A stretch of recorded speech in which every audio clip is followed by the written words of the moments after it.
வரப்போற தமிழ்நாடு பட்ஜெட்ல வந்து மாணவர் நலன் சார்ந்த பல விஷயங்களை வந்து தாவேக அரசு முன்னெடுக்கிறதா செய்திகள்லாம் வந்து பார்க்க முடியுது. முதல்ல வந்து அடிப்படை கட்டமைப்புகளை மேம்படுத்தணும். முதல்ல வந்து ஆசிரியர்களை வந்து நிரந்தரமா நியமிக்கணும். அப்புறம் வந்து தகவல் தொழில்நுட்பம் அந்த அடிப்படையில் வந்து இருக்கிற வசதிகளை பெருக்குங்க ஸ்கூல்ஸ்ல. அதெல்லாம் நீங்க பண்ணிட்டு அதுக்கப்புறம் நீங்க அந்த ஸ்டாண்டர்ட் இம்ப்ரூவ் பண்ணீங்கன்னா வந்து பசங்க வந்து சேருவாங்க கவர்மெண்ட் ஸ்கூல்ல. திருமல்குமார் சொல்றாரு திமுக கவர்மெண்ட்ல 5 லட்சம் பேருக்கு அது மாதிரி வந்துச்சு, இப்ப 2 லட்சம் கம்மியா வந்திருக்கு. எது எடுத்தாலும் திமுக ஒப்பிட்டு இருந்த உங்களை எதுக்கு வந்து மக்கள் தேர்ந்தெடுத்தான்? அதுக்கு எது மாற்றாதானே தேர்ந்தெடுத்தான்? நீங்க முதல்ல உங்க ஆட்சியில் இருக்கிற தப்ப பாருங்க. திமுக உடனே திமுக கம்பேர் பண்ணிக்கா, எது பண்ணாலும் பழனி கோவில பிரச்சனையா உடனே மதுரை கோவில் எடு பிரச்சனைன்ற மாதிரி எது எடுத்தாலும் அப்படி நீங்க மாத்தி மாத்தி போட்டீங்கன்னா என்ன அர்த்தம்? தோசையை திருப்பி போடுற மாதிரி போட்டுருந்தீங்கன்னா கவர்மெண்ட் ஸ்கூல்ல பசங்களை சேர்றதுக்கான வேலைகளை முதல்ல பண்ணுங்க. சிலபஸை இம்ப்ரூவ் பண்ணிட்டாலே நீங்க அப்புறம் டீச்சர்ஸை போட்டாலே போறோம். அது வந்து உங்களுக்கு பெரிய விஷயம் வந்து ஆக்சுவலா. திமுக ஆட்சியில வந்து பவர் கட் வந்து அவ்வளவா இல்ல. இப்போ வந்து நிறைய பேர் சொல்றாங்க பவர் கட் இருக்கு, அங்க இருக்கு பவர் கட்டு. இவங்க என்ன சொல்றாங்க மெயின்டெனன்ஸ்ல பிரச்சனைன்றாங்க, டிஸ்ட்ரிபியூஷன்ல பிரச்சனைன்றாங்க. உண்மையான பிரச்சனை சொல்ல மாட்டேன்னாங்க. கொஞ்ச காலத்துக்கு திமுக மேல படி ஓட்டு பார்த்தாங்க, அதுவும் நடக்கல. இப்போ பார்த்தா பில்லு வேற அதிகமா வருது. 3 லட்சம் பேருக்கு அது மாதிரி தப்பான பில்லு வந்திருக்கா? உண்மையிலேயே அப்படிதான் பில்லு வந்திருக்கான்னு தெரியும். வாய மூடி கம்பெனி தான் என்ன அர்த்தம்? மத்திய அரசு எடுத்து ஒரு வார்த்தை கூட சொல்லாத நீங்களும் காலத்தை கடத்துறீங்க. காங்கிரஸையும் பக்கத்தில் வச்சிருக்கீங்க. கொள்கை எதிரி பாஜக, ஆனா அதை பத்தி எதுவும் பேச மாட்டேன் அப்படின்னு இருக்கீங்க. உங்கள் சத்யாவில் இப்பொழுது ஆடி அதிரடி தள்ளுபடி. மெரிபா பன்னீர் சோடா, ஐ ட்ரஸ்ட் மெரிபா. ஆச்சி மசாலா, எந்த சமையலும் ருசி தேடும் ரகசியம் 20 ரூபாய்.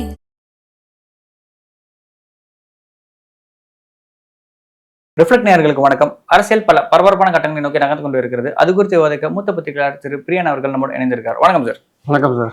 வரப்போற தமிழ்நாடு பட்ஜெட்ல வந்து பாத்தீங்கன்னா மாணவர் நலன் சார்ந்த பல விஷயங்களை வந்து தாவேக அரசு முன்னெடுக்கிறதா செய்திகள்லாம் வந்து பார்க்க முடியுது. என்னென்ன மாணவர்களை குறிவைக்க காரணம் என்ன அப்படின்னு ஒரு கேள்வி இருக்குல்ல. மாணவர்களை குறிவிக்கிறதுல வந்து மாணவர்களுக்கு நீங்க என்னங்க பண்ண முடியும்? முதல்ல வந்து கல்வின்றது வந்து உங்களுக்கு ஸ்கூல்ல இருந்து இன்ஃப்ராஸ்ட்ரக்சர், முதல்ல கிளாஸ் ரூம்ஸ் ஒழுங்காக கட்டணும், டாய்லெட்ஸ்லாம் கட்டணும், அப்புறம் வந்து வகுப்பறையை வந்து மாடர்னைஸ் பண்ணணும். அது மாதிரி பல விஷயங்கள் இருக்கு. அரசு பள்ளி மாணவர்களுக்கு அரசு பள்ளிகளை வந்து 5 இடஒதுக்கீடு 10% இன்க்ரீஸ் பண்றதுக்கான வாய்ப்பு. அதெல்லாம் எல்லாமே பண்ணணும். நான் என்ன சொல்றேன், அப்புறம் கல்வியோட ஸ்டாண்டர்ட் இம்ப்ரூவ் பண்ணணும். நம்ம பசங்க வந்து +2ல படிக்கிறது காம்படிட்டிவ் எக்ஸாமினேஷன்ஸ்ல போய் கலந்துக்கிற அளவுக்கு அவங்கள அந்த சிலபஸை வந்து கரெக்டாக கொண்டு வரணும். பட் இப்போ ரீசெண்ட் டைம்ஸ்ல வந்து காம்படிட்டிவ் எக்ஸாம் ஜெய் போன்ற எக்ஸாம்ஸ்லாம் வந்து பார்த்தீங்கன்னா தமிழ்நாடுக்கு நல்லாவே வந்து பர்ஃபார்ம். இல்லைங்க, நான் அதான் சொல்றேன், இன்னும் கொஞ்சம் வந்து சிபிஎஸ்சியோட போட்டி போடுற மாதிரி சிலபஸை கொண்டு போகணுன்றேன். என்சிஇஆர்டி சிலபஸோட என்சிஇஆர்டியோட ஹிந்தி இதை விடுங்க. இப்போ இல்லை, அட்லீஸ்ட் ஃபிசிக்ஸ் கெமிஸ்ட்ரி பயாலஜி மட்டுமா அதை இவங்க மாற்றினாங்கன்னா இல்லை யூஸ் ஆகுமே. எல்லாத்தையும் அப்டேட்டடாக கொண்டு போகணுன்றேன். என்சிஇஆர்டி சிலபஸ் மாதிரி கொண்டு போகணுங்க. முதல்ல வந்து அடிப்படை கட்டமைப்புகளை மேம்படுத்தணும். முதல்ல வந்து ஆசிரியர்களை வந்து நிரந்தரமாக நியமிக்கணும். எல்லாமே தற்காலிக ஆசிரியர் 12,000 சம்பளத்தில் இருக்காங்க. அவங்களெல்லாம் நீங்கள் வந்து நிரந்தரமாக்குங்க. காலநிலை ஊதியம் கொடுங்க. அப்புறம் ஆசிரியர்கள் போடுங்க. அப்புறம் வந்து லேபெல்லாம் மாடர்னைஸ் பண்ணுங்க. அப்புறம் வந்து தகவல் தொழில்நுட்பம் அந்த அடிப்படையில் வந்து இருக்கிற வசதிகளை பெருக்குங்க இதில் ஸ்கூல்ஸில். அதெல்லாம் நீங்கள் பண்ணிவிட்டு அதுக்கப்புறம் நீங்கள் அந்த ஸ்டாண்டர்ட் இம்ப்ரூவ் பண்ணிங்கன்னா வந்து பசங்க வந்து சேருவாங்க கவர்மெண்ட் ஸ்கூலில். ஸோ கவர்மெண்ட் ஸ்கூலில் பசங்களை சேர்றதுக்கான வேலைகளை முதல்ல பண்ணுங்கள். அது பண்ணிட்டாலே சிலபஸை இம்ப்ரூவ் பண்ணிட்டாலே நீங்கள் அப்புறம் டீச்சர்ஸை போட்டாலே போகிறோம். அது வந்து உங்களுக்கு பெரிய விஷயம் வந்து ஆக்சுவலாக. ஸோ கல்விக்கு போன வாட்டியேங்க 36,000 கோடி ரூபாய் திமுக ஆட்சியில் போன வாட்டி கல்விக்காக ஒதுக்கினாங்க. 35,000 crores ஒதுக்கினாங்க. இதில் என்ன பிரச்சனைனா முக்கால்வாசி பாதிக்கு மேலே டீச்சர்ஸோட சம்பளத்தில் தான் போயிட்டு இருக்கு ஆக்சுவலாக. ஸோ அதுக்கு என்ன பண்ண முடியும்? அதனால் அந்த எப்படி குறைக்க முடியும்? அதனால தான் இவங்க என்ன பண்ணுறாங்க, கான்ட்ராக்டில் டீச்சர் அப்பாயின்ட் பண்ணுறாங்க. கவர்மெண்ட்டோட சேலரியில் அப்பாயின்ட் பண்ணால் ஒவ்வொருத்தரும் 1 லட்சம் ரூபாய் சேலரி வாங்குவாங்க. கான்ட்ராக்டில் அப்பாயின்ட் பண்ணிங்கன்னா அதிகபட்சம் 20,000 முடிச்சிருவாங்க. 20,000 25,000 கான்ட்ராக்ட்ல போட்டு முடிச்சிருவாங்க. கவர்மெண்ட்டுக்கு வந்து உங்களுக்கு பென்ஷன் எல்லாம் கொடுக்க வேண்டியதில்லை, எதுவும் பண்ண வேண்டியதில்லை. அது முறையா நியாயமா? அது நியாயம் கிடையாது, நியாயமே கிடையாது. அதனால தான் இப்போவே ஏற்கனவே ஆயிரக்கணக்கான டீச்சர்ஸ் வந்து இப்போ கான்ட்ராக்டில் இருக்காங்க. திமுக வந்து அதை வந்து அவங்கள வந்து நிரந்தரப்படுத்தவே இல்லை. இப்போ அவங்க போராடிட்டு இருக்காங்க. திமுக ஆட்சியில் 5 வருஷம் போராடினாங்க, திமுக பண்ணலை. விஜய்க்கு ஆதரவாக பேசினாங்க, விஜய்க்கு ஓட்டு போட்டாங்க. இப்போ விஜய் கஞ்சின்னு இருக்காங்க. விஜய் இப்போ பட்ஜெட்டில் என்ன பண்ண போறாரு தெரியாது. ஸோ அதனால ஆசிரியர்கள்லாம் வந்து நிரந்தரமான ஒரு காலநிலை ஊதியத்தை கொண்டு வர வேண்டிய அவசியம் இருக்கு. கட்டமைப்புகளை நல்லா உருவாக்க வேண்டிய அவசியம் இருக்கு. அதெல்லாம் பண்ணிட்டு நீங்க சிலபஸை நல்லா கொண்டு வர வேண்டிய அவசியம் இருக்கு. இதெல்லாம் நீங்க பண்ண வேண்டிய அவசியம் இருக்கு. அதெல்லாம் நீங்க மாணவர்களுக்கு பண்ண வேண்டிய அவசியம் இருக்கு. அதெல்லாம் வந்து பட்ஜெட்ல ஒதுக்கிறா மட்டும் போறாது, காரியம் நடக்கணும் ஆக்சுவலா வந்து. அதே மாதிரி வேற என்ன மாதிரியான விஷயங்கள் எல்லாம் வந்து தாவேக அரசு கவனத்தில் கொள்ளணும்? முதல் பட்ஜெட் கன்னி பட்ஜெட் அப்படின்னு சொல்லலாம் தாவேக அரசுக்கு. என்ன மாதிரி விஷயத்தை அவங்க முக்கியமா கவனிக்கணும்? இல்ல எல்லாரையும் அவங்க satisfy வந்து பண்ணணும் இப்ப அப்படின்னா? பொதுவா வந்து இந்த தகவல் தொழில்நுட்பம் போன்ற விஷயங்கள், அந்த வேலை வாய்ப்புகள் குடுக்குற விஷயங்கள், அப்புறம் வந்து இந்த ஏஐ வந்து மையமா கொண்டு ஒரு நகரம், ஒரு அறிவுலகு துணை அப்படின்ற ஒரு நகரம் நகரம் அந்த மாதிரி. அப்படின்ற மாரி ஏதோ கொண்டு வரது மாரி ட்ரை பண்றதா வந்து பேச்சுக்கள் விஷன் டாக்குமெண்ட் அவங்க ரிலீஸ் பண்ணியிருக்காங்க. ஸோ அதில அறிவுலகுன்ற மாரி ஒரு விஷயத்த இப்ப டைட்டில் பார்க்ன்ற மாரி அறிவுலகுன்னு ஒண்ணு கொண்டு வரலாம். அதில வந்து கம்ப்ளீட்டா வந்து சாஃப்ட்வேர் வந்து ஏஐ சம்மந்தப்பட்ட எல்லாமே கொண்டு வரலாம். ஏஐ, டேட்டா சயன்ஸ் போன்ற விஷயங்கள்லாம் அங்க வைக்கலான்ற மாரி ஒரு விஷயத்த கொண்டு வராங்க போல இருக்கு. ஆனா வந்து அது எவ்வளோ தூரம் அது பாசிபிள், எவ்வளோ தூரம் சாத்தியம், அதுக்கான என்ன மாரியான முன்னெடுப்புகளை இவங்க கவர்மெண்ட் பண்ண போறாங்கன்னு தெரியாது. இந்த பட்ஜெட்ல தான் அதுக்கான விஷயங்கள் வரும்.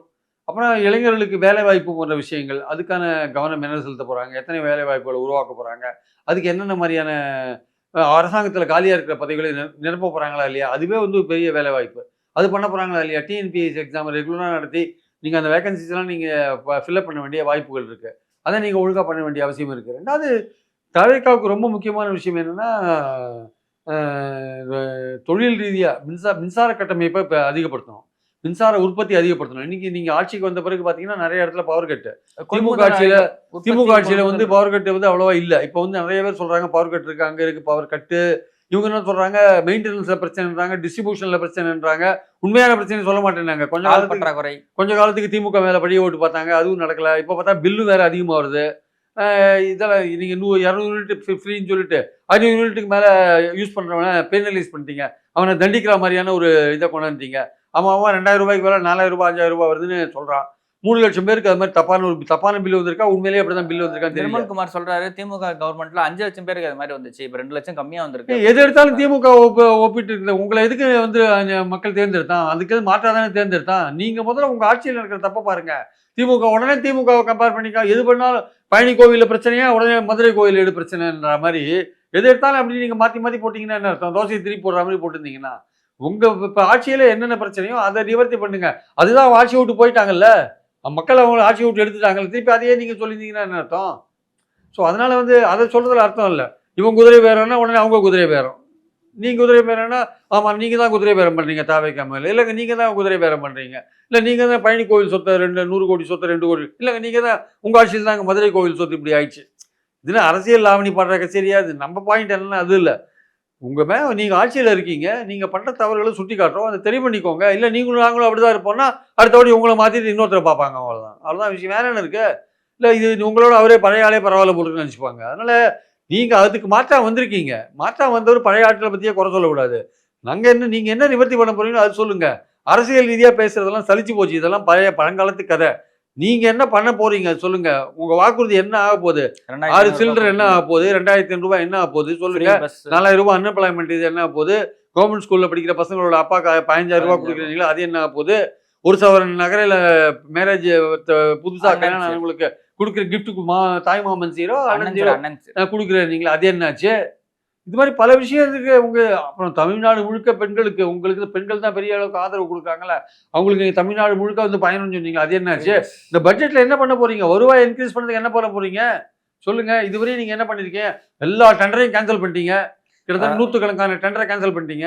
85% வந்து தமிழர்கள் ஒர்க் பண்ற கம்பெனி வந்து பாத்தீங்கன்னா, ஸ்டேட் ஜிஎஸ்டிலேருந்து வந்து பாதிக்கு பாதியா வந்து 50% கன்செஷன் தரேன்னு வேற அனௌன்ஸ் பண்ணியிருந்தாங்க.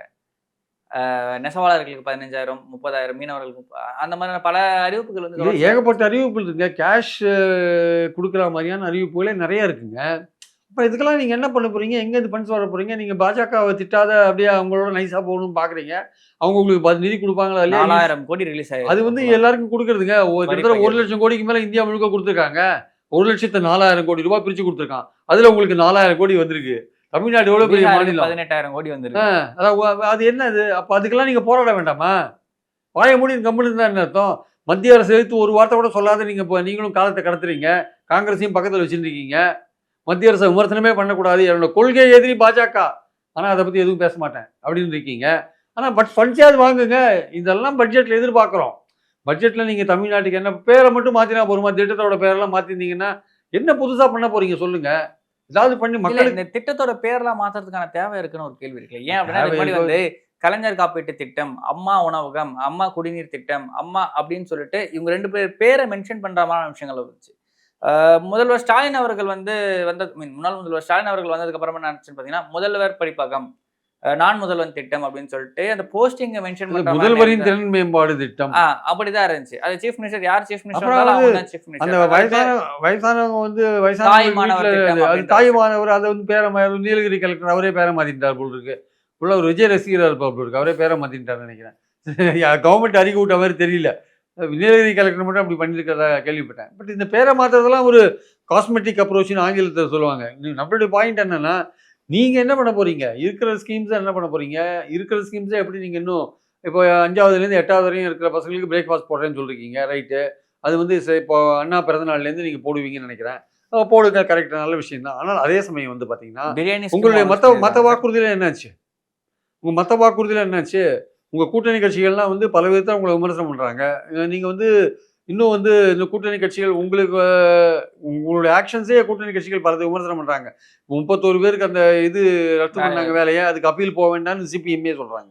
அப்பீல் போகாதீங்க அப்படின்றாங்க. இது வந்து ஏன்னா அவங்க கொடுத்தது தப்புன்றாங்க அவங்க. ஆக்சுவலாக காவேரி விஷயத்துல ஏன் பேசுறேன்னு சொல்லி சிபிஐ வீரராகவன் பேசிட்டு இருக்காரு. அதான் வீரபாண்டியன் காவேரி விஷயத்துல ஏன் வந்து விஜய் பேச மாட்டேங்கிறார் அப்படின்னு பேச மாட்டேங்கிறார். இப்போ அதாவது எதுவுமே வந்து நீங்கள் என்ன பண்ண போகிறீங்க, உங்களை பெரிய நம்பிக்கையோட மக்கள் மெஜாரிட்டி கொண்டுலையா கூட ஒரு பெரிய நம்பிக்கையோட மக்கள் வந்து உங்களை உட்கார வச்சுருக்காங்க. அப்போது உங்களுடைய ரோட் மேப் என்ன ஆக்சுவலாக அது பட்ஜெட்டில் தான் தெரியும். பட்ஜெட்டில் நீங்கள் வந்து மக்களை வந்து ஏதோ ஒரு வகையில் நீங்கள் திருப்திப்படுத்த வேண்டிய கட்டாயத்தில் இருக்கீங்க. அது என்ன பண்ண போகிறீங்கன்றதான் முக்கியம். ஆனால் இன்றைக்கி அவங்க வெளிவர செய்திகள்லாம் பார்த்தீங்கன்னா இந்த ஏஐ போன்ற விஷயங்களுக்கு இம்பார்ட்டன்ஸ் கொடுத்து அதற்கான ஒரு இதை வந்து டெவலப் பண்ணுவாங்க அப்படின்றது தான் இப்போ தெரிகிற விஷயம். எனக்கு வெளிப்படையாக தெரிகிற விஷயம். அதுக்காக பல இன்வெஸ்ட்மெண்ட்ஸ்லாம் பண்ணுறதுக்கான வாய்ப்புகள் இருக்குது அப்படின்றது தான் எனக்கு தெரிஞ்ச விஷயமா இருக்குது ஆக்சுவலாக. Okay sir. பட் ஆனால் இப்போ இந்த பட்ஜெட் வந்து வெறும் பட்ஜெட்டோட நிற்கல. ஏன் அப்படின்னா வந்துன்னா புதுசாக கவர்மெண்ட் ஆரம்பிச்சிருக்கு. அந்த கவர்மெண்டோட ஃபங்க்ஷனுக்கே தேவையான எல்லா விஷயத்தையுமே இந்த பட்ஜெட்டில் அவங்க பிளான் பண்ணணும். புதுசாக இன்ஃப்ரா ஆகட்டும் சரி, அப்டேஷன் ஆகட்டும் சரி, எல்லாத்தையுமே பிளான் பண்ணணும். அது மட்டும் இல்லாமல் ஏறக்குறைய வந்து 6 தொகுதிக்கு வந்து இடைத்தேர்தல் வந்துகிட்டு இருக்கு. அந்த இடைத்தேர்தல் சார்ந்த விஷயங்களையும் இவங்க பிளான் பண்ணணும். அப்கமிங்ல இன்னும் ஒரு 8லேருந்து 10 மாசத்துக்குள்ள உள்ளாட்சி தேர்தல் நடத்தி முடிக்கணும். அதுக்கும் இவங்க பிளான் பண்ணணும். இது எல்லாத்துக்குமே சேர்த்த மாதிரி பட்ஜெட் பிளான் பண்றதுக்கு இவங்க எக்கச்சக்கமா கடனே வந்து அதிகமாக வாங்க வேண்டியதா சுச்சுவேஷன்ல இருக்கும். இதெல்லாம் என்ன எப்படி மேனேஜ் பண்ண போகுது தாவேக்கா அரசு? ஏன்னா இப்போ கடன் வாங்கிட்டாங்க அப்படின்னா வந்து முன்னாடி இந்த கவர்மெண்ட்டுக்கு மேலே இவங்க வச்சு அதே கிளைம் தான் இவங்க மேலேயும் சேர்ந்து வந்துடும். வந்த புதுசே இவ்வளவு கடன் வாங்கியிருக்கீங்களே அப்படின்னு சொல்லிட்டு அப்போ இந்த விஷயத்தை எப்படி மேனேஜ் பண்ண போகுது? இல்லைங்க, இப்போ வந்து 3 மாதத்துக்குள்ளே 20,000 கோடி ரூபாய் கடன் வாங்கிட்டு தான் சொல்லுவாங்க. அதுல ஒரு மாசம் வந்து பாத்தீங்கன்னா திமுகவோட கவர்மெண்ட்ல இருந்து 2 மாசம் அது இல்ல, அது தேர்தல் பீரியட். அது ஆக்சுவலா ஓகே, ஒரு காபந்து அரசு இருக்கு. அது மாதிரி போச்சு. இல்ல, நம்மளுடைய பாயிண்ட் அது இல்ல. வருவாயை பெருக்குவதற்கான வழிகள் என்ன வச்சிருக்கீங்க? கனிம வளத்துல வந்து இன்னும் என்னென்ன எப்படி வருவாயை பெருக்கலாம்? டாஸ்மார்க் பிரைவேடைசேஷன், டாஸ்மார்க் பிரைவேடைசேஷன் பண்ற மாதிரி விஷயம். லைசன்ஸ் மட்டும் கொடுத்துட்டு நம்ம பேசாம இருக்கலாம். தனியார் கடைகள் எவ்வளவு வேணா வந்துட்டு போட்டோம். நம்ம லைசன்ஸ் முறையா இருக்குமான ஒரு கேள்வி இருக்குல்ல. ஏற்கனவே டாஸ்மார்க் ஊழல்ல இருந்த விஷயம் பாத்தீங்கன்னா 2 பாக்ஸ் வித்த இடத்துல 1 பாக்ஸுக்கு தான் கணக்கு காட்டி இருக்காங்க. அன்லேபிள்டாவே வந்து பல டிரான்சாக்ஷன் நடந்திருக்கு அப்படின்னு சொல்றாங்க. இன்னும் அது பிரைவேட் கிட்ட போச்சு. பிரைவேட் கம்பெனிஸ் பிரைவேட் பார்ஸ்லயே வச்சு வித்துட்டாங்க அப்படின்னா கவர்மெண்டோட ரெவன்யூ ப்ராப்பரா கணக்கு காட்டினாங்கன்னா ஓகே. வெறும் லைசன்ஸ் இப்போ பாட்டிலுக்கு 10 ரூபா வாங்குறது இன்னும் குறைஞ்ச பாடு இல்லை. இவர் பாட்டு தான் பண்ணாரு தவிர ஒன்றும் குறைஞ்ச பாடு இல்லை. அது நிறுத்த முடியாது. அது எல்லாம் நடைமுறை பிரச்சனைகள், சிக்கல்கள். அதெல்லாம் இப்போ அதெல்லாம் நமக்கு வேண்டாம் அப்படின்ற போது நீங்கள் வந்து பிரைவேட்டை கொடுத்தீங்கன்னா பிரைவேட்டை வந்து நீங்கள் எப்படி ரெகுலேட் பண்ணுவீங்க? அவனை நீங்கள் ஒன்ஸ் அவன்கிட்ட கொடுத்துட்டீங்கன்னா அவன் கொடுக்குற சரக்கெல்லாம் ஒழுங்கான சரக்கா, எப்படி கொண்டுறான், ஏது கொண்டுறான், அதெல்லாம் பல விஷயம், பல பிரச்சனைகள் வரும். இது இந்த பிரைவேட் செக்டார் கையில் வந்து ஒயின் கடை இருந்தது வந்து இதுக்கு முன்னாடி எம்ஜிஆர் ஆட்சியிலே இருந்தது. அது ஒரு குறிப்பிட்ட ஆட்கள் வந்து மொனோபலியாக இருந்தாங்க. இப்போ சென்னையில் வந்து ஒரு 100 கடை ஒரே ஆள் வச்சுருந்தாரு வச்சுக்கோங்களேன். அவர் வேறு பேரில் லைசன்ஸ் எடுத்து வச்சுருந்தாரு வச்சுக்கோங்க. அந்த மாதிரி ஒவ்வொரு டிஸ்ட்ரிக்ட்லேயும் ஒவ்வொருத்தர் தான் வச்சுக்கோங்க. அது ஒரு மொனோபலியாக வந்துடும். அது வந்து நீங்கள் வந்து ஒரு குறிப்பிட்ட ஆளுங்களுக்கு கொடுக்குற மாதிரிலாம் வந்துடும்.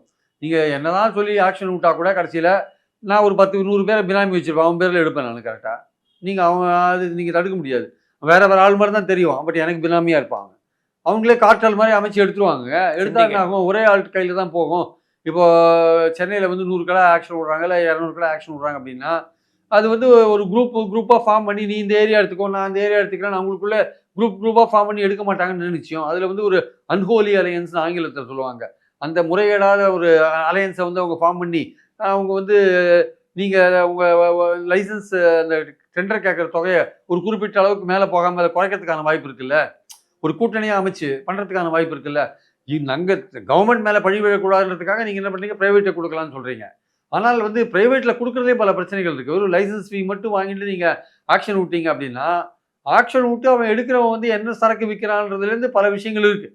அதிகமாக விற்கிறானா, குறவாக விற்கிறானா, பல விஷயங்கள் இருக்குது. அவன் நீங்கள் பாட்டிலுக்கு 10 ரூபா இங்கே வாங்குறதுக்கு பதிலாக 20 ரூபா சேர்த்து வாங்கினா கூட நீங்கள் அவங்ககிட்ட ஒன்றும் கேட்க முடியாது. நீங்கள் ஒன்ஸ் அவன்கிட்ட நீங்கள் டெண்டர் ஆக்ஷன் லைசன்ஸ் கொடுத்துட்டீங்கன்னா அவனுக்கு அவன் என்ன விற்கிறான் ஏது விற்கிறான்னு உங்கள் கண்ட்ரோல்லாம் ரொம்ப கம்மியாக போயிடும். அப்புறம் அவன் இஷ்டத்துக்கு கொள்ளடிக்கிற வழியாக இருக்கும். அப்புறம் அதை சூப்பர்வைஸ் பண்ணுறோன்ற பேரில் டாஸ்மாக்காரங்களா யாரோ ஒருத்தன் வந்து என்ன பண்ணுவான், எக்ஸைஸ் ஆளுங்க யாரோ ஒருத்தன் துட்டு வாங்கி போயிட்டு இருப்பாங்க.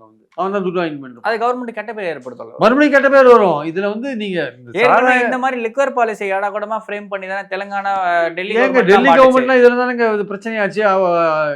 இவர் கெஜ்ரிவால் பாஜக பெரிய குற்றச்சாட்டு, அது நடைமுறைக்கே வரல அந்த பாலிசி. இருந்தாலும் உடனே ரீட்டைல் சேல்ஸ்ல வந்து இந்த சில விஷயங்கள் சில சேஞ்சஸ் கொண்டு வந்தாங்க. அது வந்து எதிர்ப்பு வந்த பிறகு அதை வித்ட்ரா பண்ணிட்டாங்க. ஆனாலுமே அந்த ஏதோ பெருசா ஊழல் பண்ணிட்டாங்கன்ற அளவுக்கு கெஜ்ரிவாலை போட்டு மடக்கிட்டாங்க ஒரே அடியா போட்டு.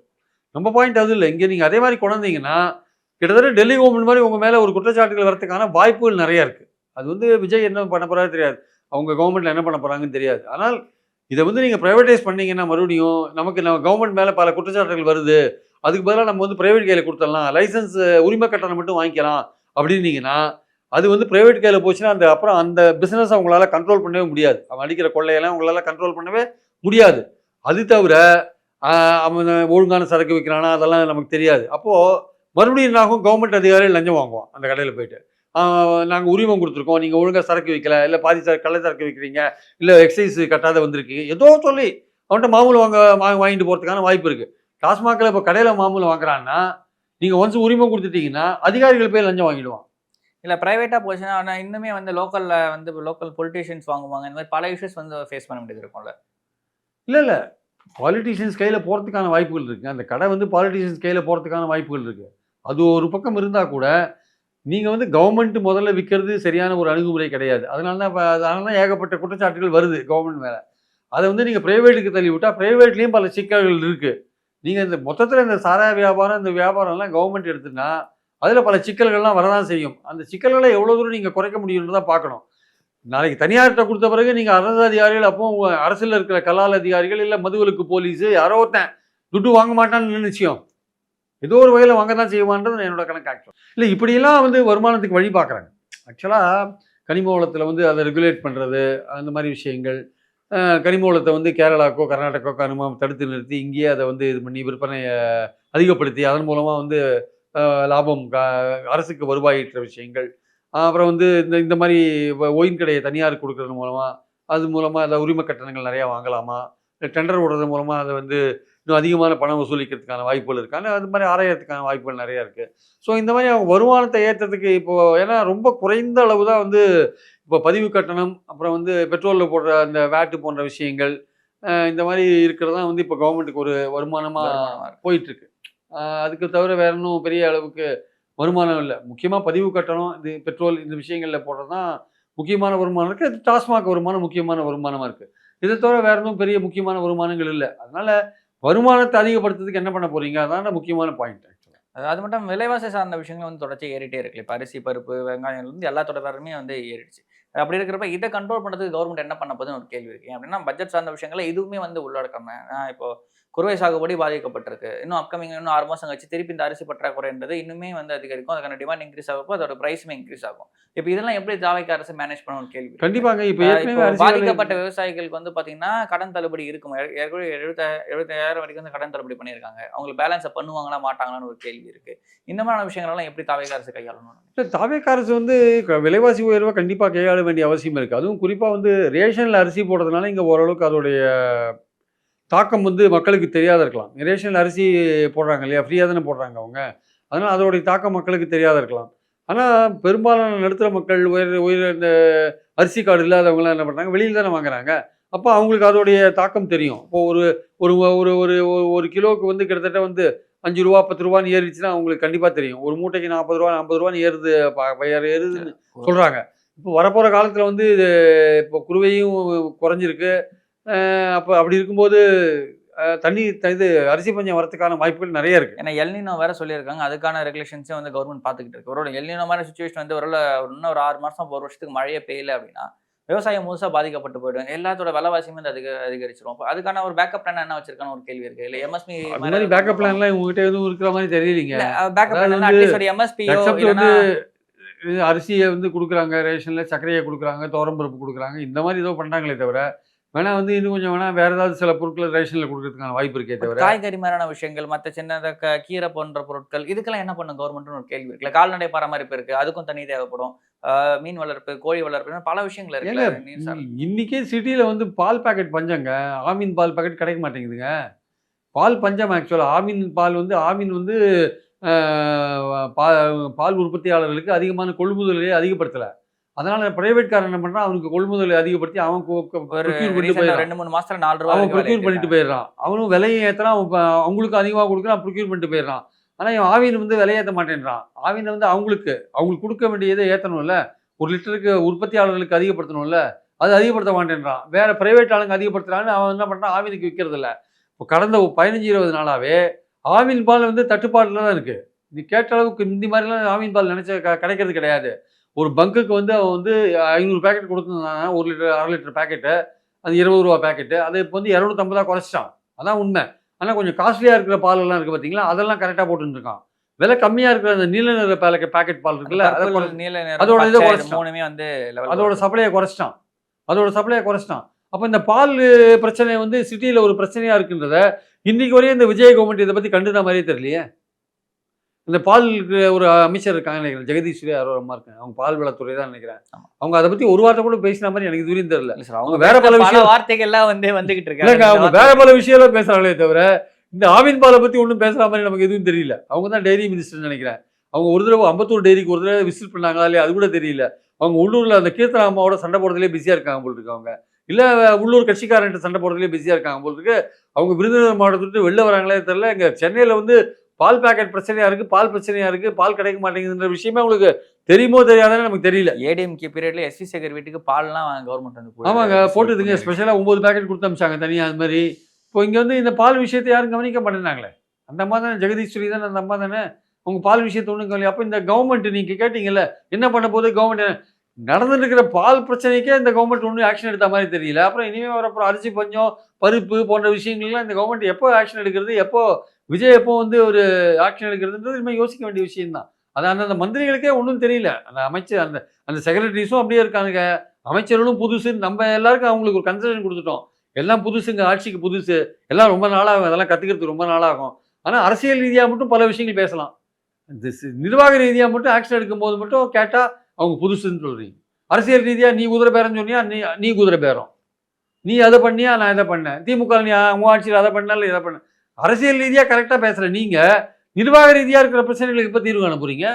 எல்லாத்துலேயும் ஒரு அதிசயம் மாற்றம் நடந்த மாதிரி இதுக்கும் சீக்கிரமாக மாற்றம் வரும்னு சொல்லிட்டு நம்பலாம் சார். இவ்வளோ நேரம் உங்களோட பொன்னார் நேரத்தை எங்களோட பகிர்ந்து நன்றி. தேங்க்யூ. உங்கள் சத்யாவில் இப்பொழுது ஆடி அதிரடி தள்ளுபடி. மெரிபா பன்னீர் சோடா, ஐ ட்ரஸ்ட் மெரிபா. ஆச்சி மசாலா. எந்த சமையலும் ருசி தேடும் ரகசியம் 20 ரூபாய்.